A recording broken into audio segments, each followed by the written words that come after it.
لہذا میں مالداروں سے اپیل کرنا چاہتا ہوں, میں سیاستدانوں سے اپیل کرنا چاہتا ہوں کہ خدا کے واسطے سیاستدان اس کو کرائے کا گھر جانے, ذاتی مکان نہ جانے, اور جو بھی کام کیا جائے قانونی لحاظ سے صحیح کیا جائے. اور میں پھر دوبارہ کہنا چاہتا ہوں کہ قانونی لحاظ سے اس لیے صحیح کیا جائے کہ قانون پر عمل کرنا خود ایک ثواب کا کام ہوتا ہے.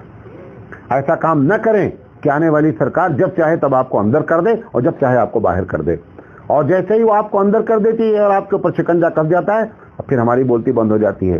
ہم محروم ہو جاتے ہیں ایسے سیاسی لیڈروں سے, کیونکہ جو بولتا تھا اسی کے اوپر اٹھا کر کے ربدہ رکھ دیا گیا الزاموں کا کہ اب وہ اپنے الزام کو بچانے کے لیے اپنی پوری زندگی لگائے گا تو جا کر کے اس کے الزام دھلیں گے, وہ کسی بھی کام کا نہیں رہ جاتا ہے. لہذا سیاستدانوں کو چاہیے کہ بہت سوچ سمجھ کر قدم اٹھائیں. حالات اچھے نہیں ہیں, نہ اچھے ہونے کی طرف اشارہ ہو رہے ہیں, حالات خراب سے خراب تر ہو رہے ہیں. لہذا مالدار بھی جو جن شہروں میں مسلمانوں کے ہاتھ میں تجارتیں ہیں وہاں پر شکنجہ کس رہا ہے. وہاں پر دو طریقے سے ہو رہا ہے, یا تو قانونی لحاظ سے آپ کہیں گے قانونی لحاظ سے ان کے اوپر شکنجہ کیسے کسا جا رہا ہے, کیونکہ غیر قانونی کام کیا گیا ہے, اور آپ تاجر ہیں, اچھے تاجر ہیں, فیکٹری ہے, آپ اپنے علاقے میں اس طریقے سے کام کریں کہ لوگ آپ کو اچھا بولیں. مثال کے طور پر ایک غیر مسلم کی فیکٹری ہے, اس فیکٹری میں میٹر چینج کیا جاتا ہے. اگر آپ کو بھی آفر ملے, آپ مسلمان تاجر ہیں, کہ وہ کہتا ہے کہ آپ ہم کو 1 لاکھ روپے دے دیجئے ہر مہینہ, جو آپ کا 8 لاکھ روپے بل آتا ہے 50,000 روپے آتا رہے گا. آپ اس سے صاف صاف کہیں کہ میں ایک مسلمان ہوں, ہم جس دیش میں رہتے ہیں اس دیش میں قانون کا پالن کرنا یہ بھی اسلام کا ایک جز ہوتا ہے. قانون کی حفاظت کرنا, قانون کا پالن کرنا, یہ دونوں ہماری ذمہ داری ہے. میں ایسا کام نہیں کر سکتا ہوں. اگر آپ اس قسم کی باتیں کریں گے, وہ الیکٹرک والا جو لائن مین ہے, جو آفیسر ہے, وہ اس بات کو نہیں جانے گا کہ سیتارام میں اور احمد میں کیا فرق ہے. سیتارام 8 لاکھ کو بچانے کے لیے 1 لاکھ روپے رشوت دیتا ہے اور 50,000 کا بل دیتا ہے, لیکن یہ مسلمان یہ اصل دیش بھکت ہے. آپ یہ ثابت کریں کہ ہم اس دیش کے لیے بہت ہی مخلص ہیں. لہذا قانونی لحاظ سے شکنجہ کیوں کستا ہے آپ کے اوپر؟ اس لیے کستا ہے کہ غیر قانونی کام کیا گیا ہے, اور غیر قانونی کام کرنے سے پرہیز کیا جائے. بیٹھیں علماء کو بھی چاہیے کہ ان تجار کے ساتھ بیٹھ کر کے میٹنگیں کریں اور ان کو سمجھائیں کہ ان کو اس بات کو بتائیں کہ یہ جو آپ پیسے بچانا چاہتے ہیں, یہ پیسے بچانا اسلام میں جائز نہیں ہے. آپ قانونی لحاظ سے صحیح رہیں, بھلے تھوڑا کم کھائیں, تھوڑا کم کھلائیں, لیکن صحیح طور پہ چلیں. تو ایک انکم ٹیکس مسلمان کوئی آفیسر ریٹائرڈ ہو, اس سے بات کی جائے, ایک سی اے سے بات کی جائے, عالم کو لے کر بات کی جائے, تو جار اکٹھا ہو, یہ چاروں لوگ مل کر کے مالدار اکٹھا ہوں, اور اکٹھا ہونے کے بعد یہ اپنے ایک پلان بنائیں کہ ہم کو اب اس دیش میں تجارت کیسے کرنی ہے, پرابلمز کیا آنے والے ہیں. کچھ سی اے مشورہ دے گا, کچھ انکم ٹیکس والا مشورہ دے گا, اور یہ دونوں جو مشورہ دیں اس مشورے کے تحت, اور عالم سے پوچھیں کہ ایسے میں ہم کو کیا ہدایت قرآن حدیث دیتا ہے, ہم کس طریقے سے گفتگو کریں تاکہ جو بھی وہ کام کریں اس کا ثواب بھی ان کو ملتا رہے. محض قانون کی حفاظت اس لیے نہیں, بلکہ قانون کی حفاظت اس لیے کہ وہ اس کو یہی نہیں سمجھائیں کہ آپ 2 رکعت نفل پڑھتے ہیں تو ثواب ملتا ہے, بلکہ اس کو یہ بھی سمجھایا جائے کہ اگر آپ شرعی لحاظ سے تجارت کرتے ہیں تو آپ کو اس سے زیادہ ثواب ملتا ہے. القاسف حبیب اللہ حضور نے فرمایا کہ حلال کمائی کرنے والا اللہ کا دوست ہے. ایک بہت بڑی حدیث ہے, یہ بہت معنی خیز حدیث ہے. حبیب اللہ کا لفظ تو بہت کم اللہ تعالیٰ نے استعمال کیا ہے, لیکن تاجر کے لیے استعمال کیا ہے, لیکن اس کی شرط یہ ہے. لہذا آنے والے دن ان مالداروں کے لیے قطعی اچھے نہیں ہیں. حالات خراب سے خراب تر ہونے جا رہے ہیں, کیونکہ یہ معاشرے کی ریڑھ کی ہڈی ہیں. ان کی ریڑھ کی ہڈی کو اگر توڑ دیا جائے گا, نتیجہ یہ نکلے گا کہ آپ کے مدارس بھی متاثر ہو جائیں گے اور آپ کے مساجد بھی متاثر ہو جائیں گے. لہذا کوشش کریں کہ مالدار لوگ صحیح معنی میں بیٹھ کر کے مشورہ کر کے حالات کا جائزہ لے کر کے پلاننگ کریں, اور پلاننگ کے ساتھ جو ہے وہ آگے بڑھنے کی کوشش کریں. انشاءاللہ زندگی رہی تو اس کے دوسرے پارٹ میں ہم آگے بات کریں گے. اللہ تعالیٰ سے ہم دعا کرتے ہیں کہ اللہ تعالیٰ ہمیں کہنے سے زیادہ عمل کرنے کی توفیق عطا فرمائے. واخر دعوانا ان الحمدللہ رب العالمین.